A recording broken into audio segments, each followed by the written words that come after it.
இலங்கை மக்களின் கனவுகளை நிறைவேற்றுவார் அனுர டக்ளஸ் நம்பிக்கை. நாடாளுமன்றம் கலைப்பதற்கு முன்னர் அனுரவுக்கு முன்னுள்ள சவால். தமிழர் பகுதியில் கொண்டாடப்பட்ட அனுரவின் வெற்றி.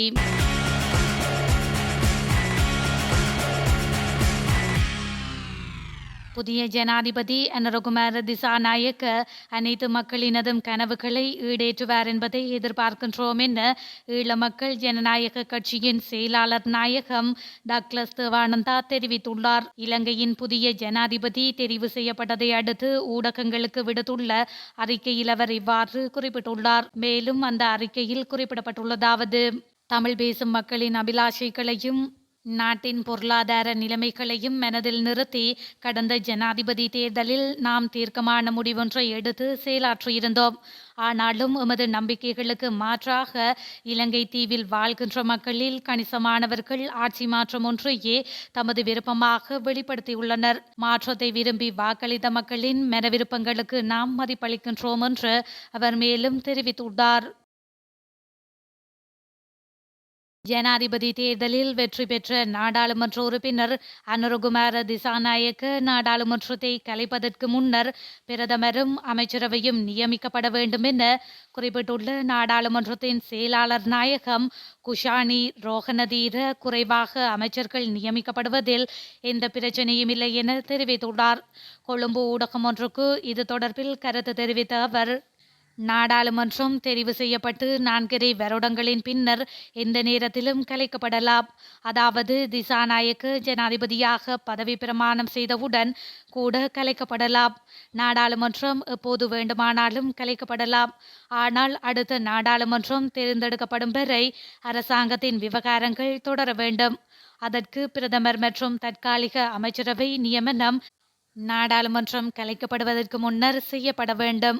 தற்பொழுது தேசிய மக்கள் சக்தியை பிரதிநிதித்துவப்படுத்தும் எம்பிக்களின் எண்ணிக்கை திசாநாயகவுடன் 3 பேர் மட்டுமே. அவர் ஜனாதிபதியாக பதவி பிரமாணம் செய்த பின்னர் 2020 கடந்த நாடாளுமன்ற தேர்தலில் போட்டியிட்ட தேசிய மக்கள் சக்தியின் மற்றுமொரு வேட்பாளர் நாடாளுமன்றத்திற்கு தெரிவு செய்யப்படுவார்.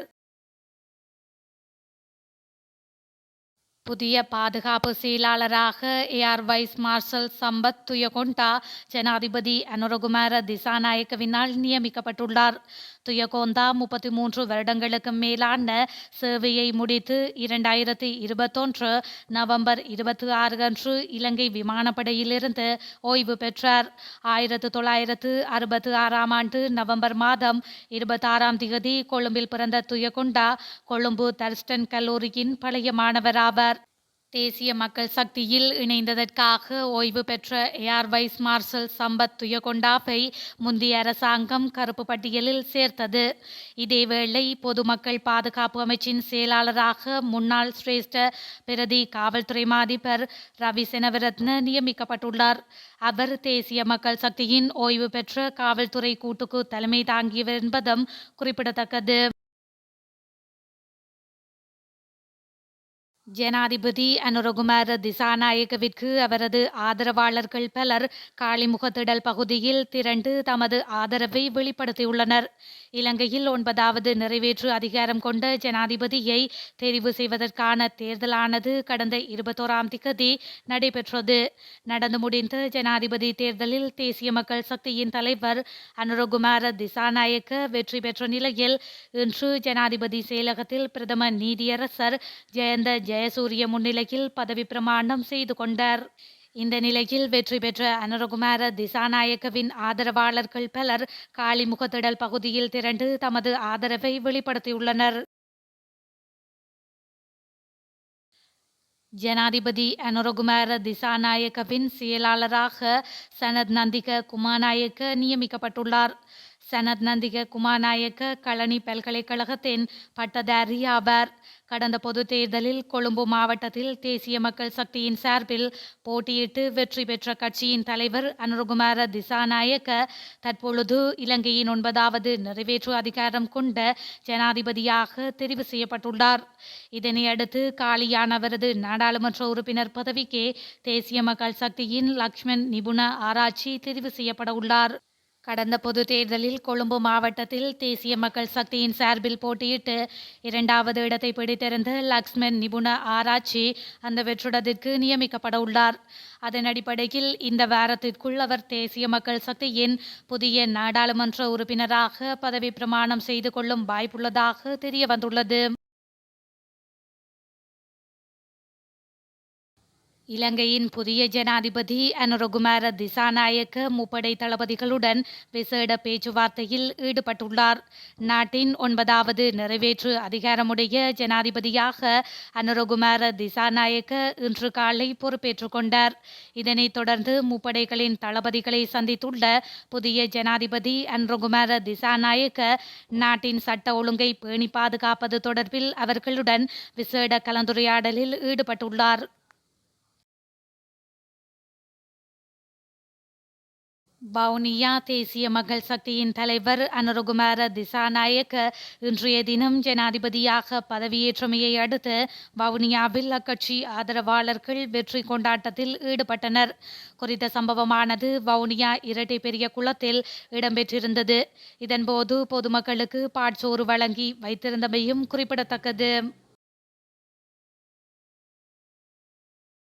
ஜனாதிபதி தேர்தலில் வெற்றி பெற்ற நாடாளுமன்ற உறுப்பினர் அனுரகுமார திசாநாயக்க நாடாளுமன்றத்தை கலைப்பதற்கு முன்னர் பிரதமரும் அமைச்சரவையும் நியமிக்கப்பட வேண்டும் என குறிப்பிட்டுள்ள நாடாளுமன்றத்தின் செயலாளர் நாயகம் குஷானி ரோகனதீர குறைவாக அமைச்சர்கள் நியமிக்கப்படுவதில் எந்த பிரச்சனையும் இல்லை என தெரிவித்துள்ளார்.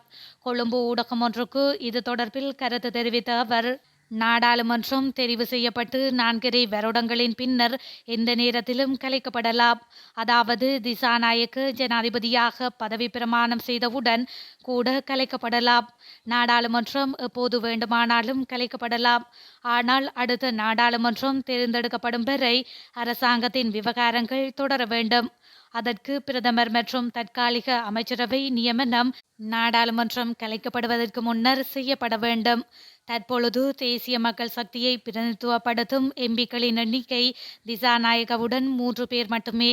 அவர் ஜனாதிபதியாக பதவி பிரமாணம் செய்த பின்னர் 2020 கடந்த நாடாளுமன்ற தேர்தலில் போட்டியிட்ட தேசிய மக்கள் சக்தியின் மற்றுமொரு வேட்பாளர் நாடாளுமன்றத்திற்கு தெரிவு செய்யப்படுவார்.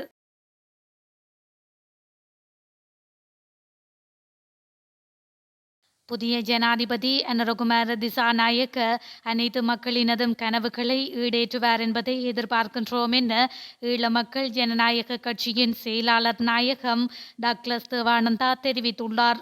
இலங்கையின் புதிய ஜனாதிபதி தெரிவு செய்யப்பட்டதை அடுத்து ஊடகங்களுக்கு விடுத்துள்ள அறிக்கையில் அவர் இவ்வாறு குறிப்பிட்டுள்ளார். மேலும் அந்த அறிக்கையில் குறிப்பிடப்பட்டுள்ளதாவது, தமிழ் பேசும் மக்களின் அபிலாஷைகளையும் நாட்டின் பொருளாதார நிலைமைகளையும் மனதில் நிறுத்தி கடந்த ஜனாதிபதி தேர்தலில் நாம் தீர்க்கமான முடிவொன்றை எடுத்து செயலாற்றியிருந்தோம். ஆனாலும் எமது நம்பிக்கைகளுக்கு மாற்றாக இலங்கை தீவில் வாழ்கின்ற மக்களில் கணிசமானவர்கள் ஆட்சி மாற்றம் ஒன்றையே தமது விருப்பமாக வெளிப்படுத்தியுள்ளனர். மாற்றத்தை விரும்பி வாக்களித்த மக்களின் மன விருப்பங்களுக்கு நாம் மதிப்பளிக்கின்றோம் என்று அவர் மேலும் தெரிவித்துள்ளார்.